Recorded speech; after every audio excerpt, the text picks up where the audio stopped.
PNC, America's Black News Channel. Watch us on all major cable providers and major streaming platforms. Finally, news that speaks to us. Hey guys, when men break up with their girls sometimes, how often do you hear somebody walk up to their man and say, man, what you do? So Charles, I'm going to kick it off with you, no matter what the situation, what you do. I'm going to kick it off with you because you brought it up in the text earlier this week. When a man and woman in a relationship, regardless of the situation, in your opinion, how often is it that the man carries the narrative as to why the relationship failed?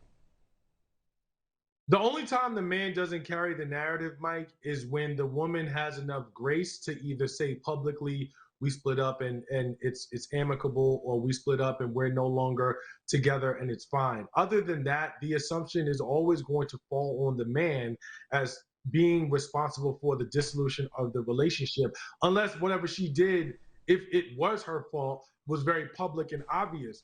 I think that this is quite frankly one of those areas of mental health that men aren't able to talk about openly, and that women sort of gloss over and undervalue in terms of its toll that it takes for you to have to sort of be in spaces where people are making judgments off of narratives that are inaccurate.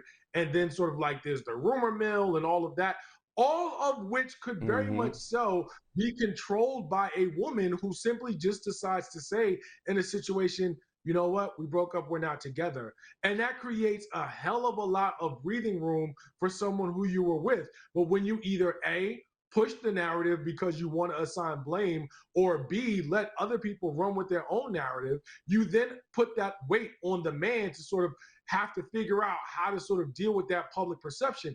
And let's face it, no matter how much we may tell ourselves that other people's opinions don't matter, when you have to deal with the fodder and sort of the back talk and all of that on top of heartbreak, because no one necessarily wants to break up with someone who they were with in the first place, that's an added level of stress. That's an added level of sort of like mental anxiety that a lot of Black women may not necessarily consider that they are contributing to when it comes to Black men.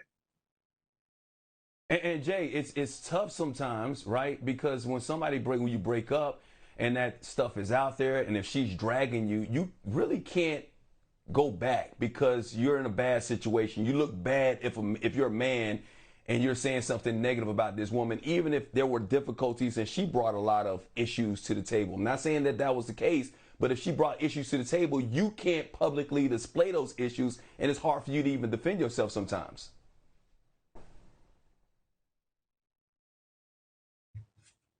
I think you're muted, Jay. Here's the thing, Mike. Women are often met with compassion and men are met with criticism. And so what has happened is that there's a socialization to where men are not expected to feel and have the emotion when there's something wrong. As you started off the segment, how many times have we heard, what did you do? And there's no consideration of the man's feeling, and there's no consideration of the role that a woman could possibly play. And as Charles said, how she can contribute to some pain, some trauma, and to some other things. And so with that narrative, it doesn't create the space to have an expansive thought process that the woman could possibly play a role where you can hurt the man. You can say something that could bother him to where he feels some type of way, and he's not penalized if he verbalized that. And look, often what we see in social media, when men have a breakdown, when men have a emotional reaction or a emotional response, we are often villainized, and then we're often seen as, oh, he's hurt. How many times have you heard that? And so this does nothing but invalidates a man's feeling. And so why would a brother speak up about a breakup, and why would he go verbally, especially out in publicly, to say that something impacts him? And so I think this is very dangerous. I think it's very dysfunctional, but it's very this is very unhealthy when it comes to how we see our emotions when we've experienced something. Mike, I'll jump in here really quickly. A couple of things can be true at the same time. You know, the default can be, oh, when a relationship breaks up, oh, what did the man do?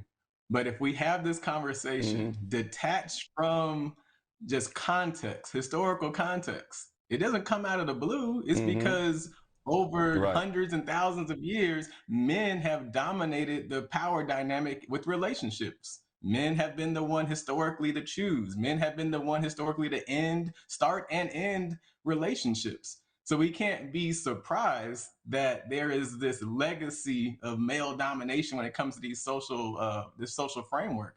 We have to at least acknowledge the legacy of that. And that's the reason why there's an assumption that the male is responsible for even having a woman or having a spouse, or did something go wrong. So we just got to have the conversation with that full circle, just like we do with racism, right? When things happen, right? There's a legacy, and if we have the conversation, detached from it, that's a problem. So I'm glad we're having this conversation, but let's also have it with context. And I'm running out of time, but you're right on that. Obviously, if a man has a history of doing something wrong, a man has a reputation of doing something wrong, you can't blame the person for automatically thinking that you're the one to blame for somebody breaking up. Because if there is a fire, the first person they're going to point to is the arsonist from the past. Even if the arsonist had nothing to do with that fire, there is going to be a little bit of blame in the background. But if there is no historical context, if this person has been in this relationship and with this woman, and there has not been any history of that man doing anything wrong, and they're together, usually there is a side with the woman, especially if she goes out and she badmouths that man, and that's the issue. Usually when you break up, it's just all be mature. We all need to be mature and just say, hey, you know what? It didn't work, and move on and talk to your therapist or your counselor in private and move on with your family members and tell your family members not to drag anybody, because it does nobody any good. Fellas, great job as always, man. I love each and every one of you brothers, man. Good brothers.